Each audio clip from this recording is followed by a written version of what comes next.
YouTube is being watched more on TVs than ever before. It's the #1 streaming app over this last year, and they are showing a huge commitment to podcasts. We are officially in the new era of podcasting. Are you ready to take advantage of it? This video is brought to you by Riverside. Riverside is an online software that records your video, audio, and screen all separately and uploads it to the cloud. That means you end up with multiple files that you can edit separately, giving you complete control of your edit. It also doesn't give you bad recording quality like other video call softwares do. You get crisp, clean 4K recordings, helping you look super professional. And if you or your guests have unstable internet, no worries. The files are recorded locally, giving you a smooth experience and high quality results. It also has amazing post-production tools that will help you get your show out the door as fast as possible. For example, the silence remover feature helps set the pace for your videos, and thanks to AI, you get to have control over how much silence you want to remove automatically from your tracks. Riverside also generates an AI transcript, which you can use to do text-based editing. For podcasters, one of the most annoying tasks is creating show notes. It's just tedious. Well, Riverside can help you thanks to their show notes AI. This will actually use AI to generate accurate chapter titles, a summary, and timestamps for your video. It saves a ton of time in post-production. One really cool feature Riverside has is Magic Clips. Magic Clips use AI to find the most viral moments from the transcript to create vertical clips for social media to share with captions with just the click of a button. And these are just a few of the amazing features. Riverside lets you do everything from pressing record to editing, publishing, and promoting your content. You can sign up for Riverside for free by clicking the link below in the description box and use the code NICK for 15% off paid plans. I've been a podcast listener since 2007, and I helped produce my first show back in 2009. That's when you still had to plug in your iPod or MP3 player into your computer to download each and every single episode. It's safe to say that I've seen the podcasting industry progress through a few different stages, and now it feels like we are entering a new one. YouTube is really doubling down on podcasting, and I believe this will be as big as Apple's embracing of the medium back in the 2000s. Here's why. For a long time, the biggest issue with podcasts has been discoverability. None of the players had been a very good way of showcasing new shows to you. YouTube has built their entire business around helping you find content you want to consume, whether it's serving you those interesting videos in your home feed or finding highly relevant content from search. This has been their game all along. Now, I want to be clear here. If you are actively looking to grow your show, you should consider creating a video podcast. There are a few reasons why I think you might not want to, but I'll cover those at the end of this video. So let's talk about why. First, distribution. I already mentioned that TV is increasingly becoming YouTube.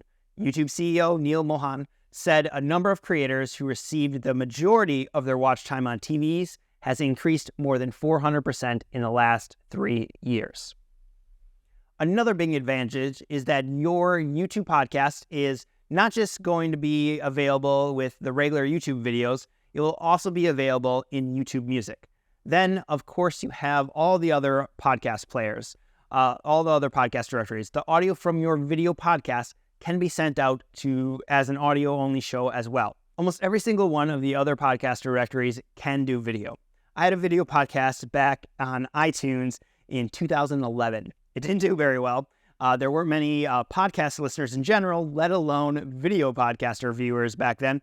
But increasingly, Spotify and the other players have been adding functionality in an easier-to-consume way. So most of the internet now runs on video. Along the distribution line, you are able to repurpose a video podcast much more effectively than audio only. You're able to strip out the audio and send it out as a audio-only podcast. You can create shorts and reels. You can get a transcript and edit that down into a blog post or newsletter, and then you have regular old social media posts. So I have two more positives on video podcasting, but when we were talking about distribution, I have to bring up this video's sponsor, Riverside. It makes the distribution of your show crazy easy. They're built-in integration with Spotify. They have magic clips for shorts and reels. Plus, they generate a transcript that you can use. Remember, just use the link in the description and the code NIC when you sign up for a paid plan. The next piece is conversation. YouTube significantly helps solve that problem. Currently, if someone listens to a podcast, they could, one, leave a review, but that's kind of weird, especially if they just wanted to offer some insights on the topic you were discussing, or you had to send them off platform to something like Twitter or Discord or something else like that in order to have that conversation. With YouTube, every video has a comment section. That's instant focused conversation around that episode.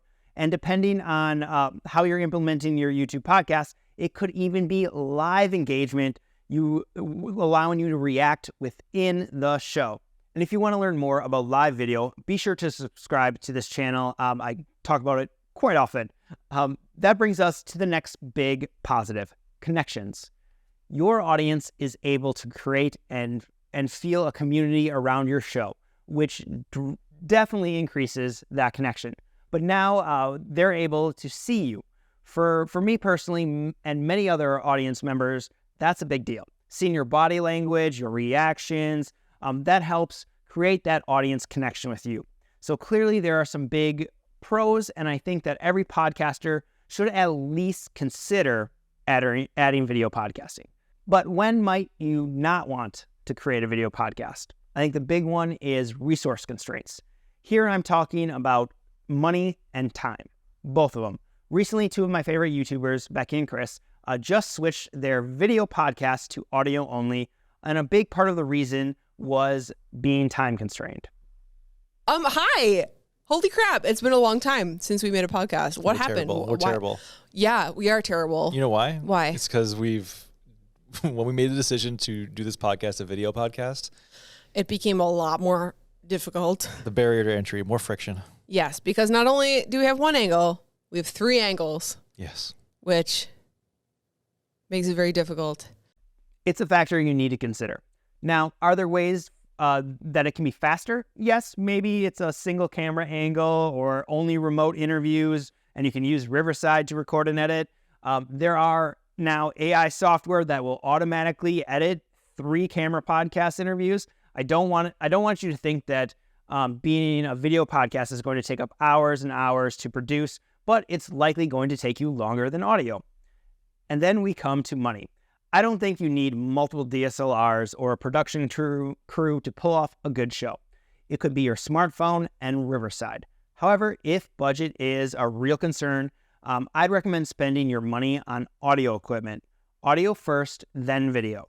But for most of you, most people, you have a smartphone and a laptop, and you can get started with that. Get started and grow from there. The next thing you want to consider is energy. There's a different energy when the camera's on. Is that good? Is that bad? It depends. People, you included, are going to be more relaxed and probably more vulnerable when it's an audio only show. So if your topic is more sensitive, or your guests are going to be much more nervous on camera, you'll want to consider if video is really correct for your show, or if you just want to be able to sit back, relax when recording. That could be another reason you'd want to go audio only. And another thing to keep in mind is that unless you have a space for a dedicated studio, and that could be just a corner of your living room, you don't need a whole separate space, but unless you have a spot where you can keep your equipment up the whole time, you'll have to set up and tear down each time you want to record. It's probably not a big deal, but it is that extra little bit of hesitation. It's just another reason to procrastinate your recording. So again, all things to consider. Overall, if you're jumping into podcasting or currently have a show, now really is the time to look at video podcasting. And if you want to learn more about setting up a budget studio space, check out this video.